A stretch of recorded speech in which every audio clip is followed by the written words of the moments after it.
I enlisted in the South Carolina Army National Guard in February 2011.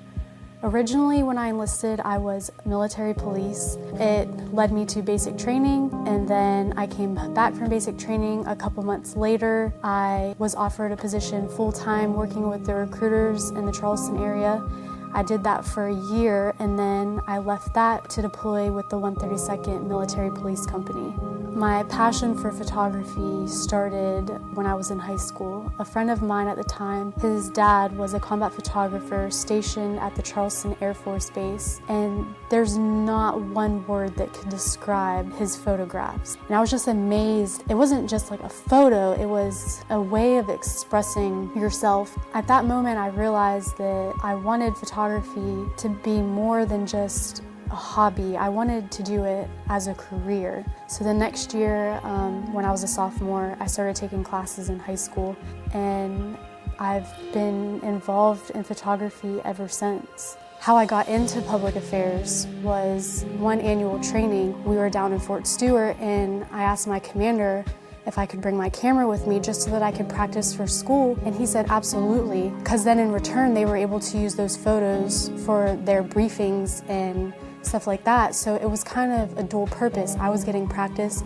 and they were able to use those photos to showcase what our unit was doing at annual training. So it was a win-win for everybody. I had an officer come up to me and say, hey, do you want to link up with the public affairs soldier that's coming down to photograph you guys? And I'm like, public affairs? What are you talking about? And he's like, yeah, there's a unit out at McCready, and they're sending somebody here to photograph your training. And I was just blown away. I had no idea that the South Carolina National Guard offered that. I didn't know that there was an MOS. I knew active duty wise, they obviously have combat photographers and things like that, but I never thought that the South Carolina National Guard would offer that. That annual training, I linked up with who is now one of my battle buddies in my unit, and I basically just followed him around and asked him questions and watched what he did, and I was just amazed, and I was like, this is what I want to do. So I just got contact information and linked up with the commander and Readiness NCO with the 108th Public Affairs Attachment,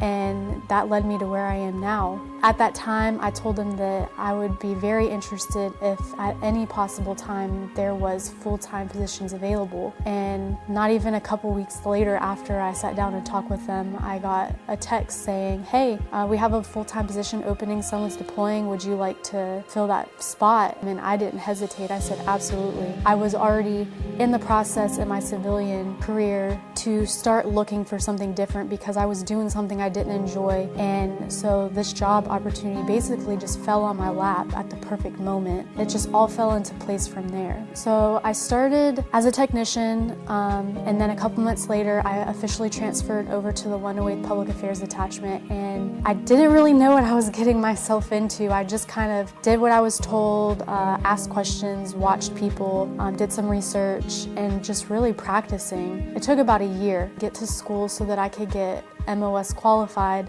But within that year, even though as frustrating as it was, I was able to gain on-the-job training, which when I went to school put me a little bit ahead of others that had no public affairs experience. Public affairs is more than just taking photos. We're documenting the South Carolina National Guard's history, and we're also telling the stories of our soldiers. If it wasn't for us out there with our cameras, we wouldn't have anything to show for what our military does and what we're here for and what we're capable of. A lot of people that don't know about public affairs, or they might see us out there with cameras, they don't know the full sense of what our job is. People are always like, oh, you just show up, you take photos, and you leave. But in reality, we have to get up just as early, if not earlier, to be out there before the units are out there. We have to be out there the whole time with the units to capture all the imagery and video that we need.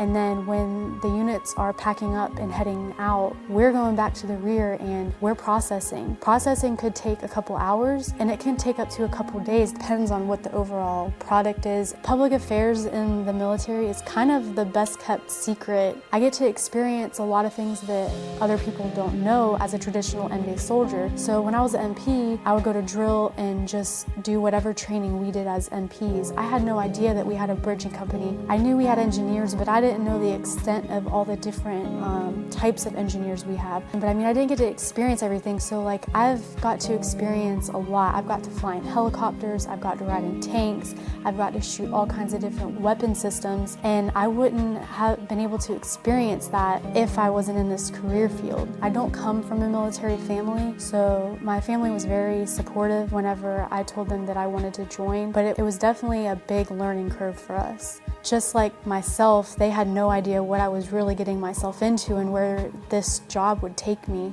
I guess I didn't do my research when I was enlisting, but I wouldn't take back what I learned from being an MP and the training I got, the friends I made, all the experiences I was able to encounter because of that, and it ended up leading me to where I am now. So I wouldn't trade that for the world. I don't really see myself doing anything else outside of public affairs. I'm sticking my roots here, I'm building something here, and I don't want to leave that. I want to continue to do this as long as I possibly can.